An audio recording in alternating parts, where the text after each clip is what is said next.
ખાસ કરીને સારા પ્રવેશોત્સવ ચાલી રહ્યો ત્યારે અમારા ધ્યાન ઉપર એ પણ આવ્યું છે કે માન્ય જિલ્લા કલેક્ટર શ્રી અરવલ્લી ગુજરી ગામની અંદર સારા પ્રવેશોત્સવમાં જાય છે, કન્યા કેળવણી મહોત્સવની અંદર જાય છે. ત્યાં જ એક પેટાપરું નાની ગુજરી કરીને ગામ છે. તેઓ આગળ આપના માધ્યમથી મારા માન્ય કલેક્ટરશ્રીને પણ જણાવવું છે, આ વિસ્તારના જ ધારાસભ્ય અને ચાલુ રાજ્ય કક્ષાના મંત્રીશ્રીને પણ જણાવવું છે, પૂર્વ એમએલએ શ્રી આ 31 મોડાસા વિધાનસભાના જે આપણા રાજુભાઈ ઠાકોર સાહેબ છે એમને પણ મારે જણાવવું છે કે ભાઈ આપના જ ગામની અંદર જેને કહેવાય કે આ નાની ગુજરી ગામની અંદર એક આંગણવાડી આપેલી છે, આંગણવાડી કેન્દ્ર છે, તો તેઓ આગળ મુખ્ય સેવિકાની ભરતી ઓલરેડી થઈ ગયેલી છે, તેરાગરની ભરતી પણ થઈ ગયેલી છે.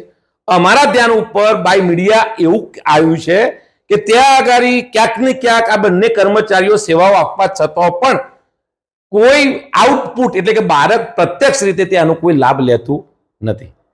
આપણે બાલવાટિકાનો જો પ્રોજેક્ટ ખાસ કરીને નવી એની જે રાષ્ટ્રીય શિક્ષણ નીતિ 2020 ઘડવામાં આવી એની અંદર તો બાલવાટિકાનું અતિ મહત્વ આપવામાં આવ્યું છે. તો આટલા બધા સારા પ્રવોત્સવના આખા જિલ્લાભરની અંદર તાઇફાઓ થાય છે, તો એ ગામના નાના નાના ભૂલકાઓની ચિંતા કોણ કરશે?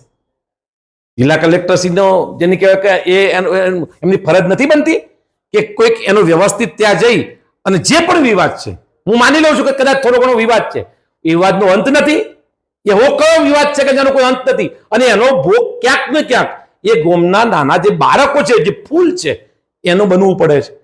તો આપના માધ્યમ થકી માન્ય કે જિલ્લા કલેક્ટરશ્રીને હું કહેવા માંગુ છું કે તાત્કાલિક ધોરણે નાની જે આપણી ગુજરી ગામ છે એની અંદર આંગણવાડીનો મોટો પ્રશ્ન અથવા પ્રશ્ન જે છે એનું તાત્કાલિક ધોરણે સોલ્યુશન કરાવો એવી આશા સાથે હું તમને વિમળું છું. તો એક જાણવાની કોશિશ કરી, એ લોકોએ પણ દલીલો બહુ કરી છે, જેની કે નમ્ર આજીજી કરી છે.